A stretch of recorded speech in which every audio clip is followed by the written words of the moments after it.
जय माता दी दोस्तों। नवरात्रि के अष्टमी के दिन माता रानी को खोइचा भरने से माता रानी हमें अखंड सौभाग्यवती का वरदान देती हैं और हमारे संतान की सदैव ही रक्षा करती हैं। जिन बहनों को अभी तक संतान सुख की प्राप्ति नहीं हुई है, वो भी अगर मन में लेकर के दुर्गा अष्टमी के दिन माता को खोइचा भरती हैं तो माता उनका गोद बहुत ही जल्द भर देती हैं।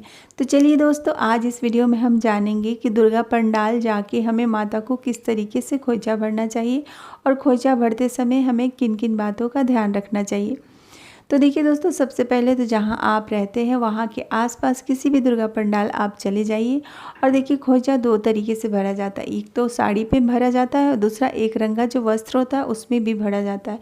अगर आपकी कोई मन्नत है वो पूरी हो जाती है तो उसके बाद आप साड़ी में खोइचा भर सकते हैं। तो यहाँ पे देखिए, सबसे पहले हमें क्या करना है, उस वस्त्र के ऊपर जिसमें हम खोइचा भर रहे हैं 5 पान का पत्ता रखना है, 5 सुपारी और 5 मुट्ठी हमें उसके ऊपर अक्षत रखना है। माता को सुहाग की चीज़ें भी खोइचा में ज़रूर डालना चाहिए। ऐसे तो 16 श्रृंगार डाला जाता है, नहीं तो कम से कम आप चूड़ी, सिंदूर, बिंदी, महावर, आलता, काजल इतना आप ज़रूर डालिए। इसके बाद जो भी फूल बेलपत्र है वो भी खोइचा में डाला जाता है। एक फल डाला जाता है, ऐसा कहा जाता है फल डालने से माता खोइचा हमारा आंचल हमेशा ही फला फूला रखती हैं और भरा हुआ रखती हैं। इसमें आप कुछ दक्षिणा भी डाल सकते हैं। इसके बाद इसमें 5 हल्दी की गांठ डालना चाहिए। हल्दी की गांठ डालने से ना माता हमारे परिवार को हमेशा ही आरोग्य होने का आशीर्वाद देती हैं, तो ये इसमें ज़रूर डालना चाहिए। इसके बाद जब पूरे सब चीज़ आप खोइचा में डाल दें तो देखिए 5 बार आपको सिंदूर करना है माता रानी को और इसके बाद धूप अगरबत्ती दिखाने के बाद 5 बार आपको आचमन करना है और माता से हाथ जोड़ करके प्रार्थना करना है कि हे माँ, सालों साल मैं इसी तरीके से अपने पति के नाम का खोइचा भरती रहूं।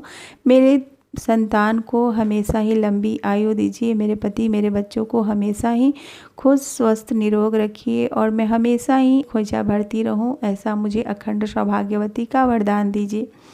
तो फिर खड़े होकर हमें माता को अगरबत्ती धूप दीप दिखाना है और देखिए इससे ना जब पूजा हो जाए, इस प्रार्थना आप अच्छे से कर ले, इसके बाद जो खोइचा है ना उसे अच्छे से समेट के बांधना होता है, क्योंकि जब हम पंडित जी को देते हैं ना माता रानी को चढ़ाने के लिए तो पंडित जी जल्दी जल्दी मतलब माता रानी के चरण में रखते हैं। खोइचा खुलना नहीं चाहिए, आपके खोइचा से कोई भी एक चीज़ गिरना नहीं चाहिए। तो एकदम ध्यान पूर्वक आप लोग ना माता से क्षमा याचना करते हुए खोइचा को बांधिएगा, ठीक है। तो यहाँ पे देखिए हमने बांध लिया। अब हम पंडित जी को देंगे चढ़ाने के लिए। तो सबसे पहले पंडित जी संकल्प करवाते हैं, अपना नाम, अपने पति का नाम, अपने बच्चों का नाम लेते हुए संकल्प करवाते हैं और कहाँ से आप खोइचा भर रहे हैं उस स्थान का नाम बोलना होता है। तो कुछ दक्षिणा भी आप हाथ में रख लीजिए। जब पंडित जी संकल्प करवाते हैं तो उसमें दक्षिणा भी देना चाहिए पंडित जी को। बिना दक्षिणा हमें पंडित जी को नहीं देना चाहिए।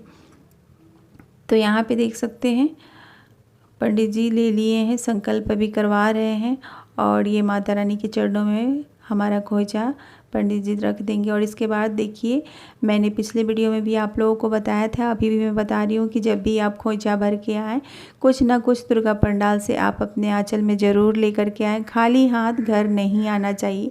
कुछ भी, जैसे कि पंडित जी कुछ भी दे दे माता के चरणों का, सिंदूर, फल, श्रृंगार की चीज़ें। तो यहाँ पर देखिए नारियल दिए हैं पंडित जी मुझे। तो इस तरीके से आप आंचल में ले करके माता रानी से प्रार्थना करें कि हे जगत जननी महामाया, अपनी कृपा दृष्टि सदैव मेरे और मेरे परिवार के ऊपर बनाए रखना। तो उम्मीद करती हूँ इस वीडियो से आप लोगों को काफ़ी लाभ मिले। वीडियो कैसी लगी कमेंट करके ज़रूर बताएं। माता रानी हम सबका ख्याल रखें। जय माता दी।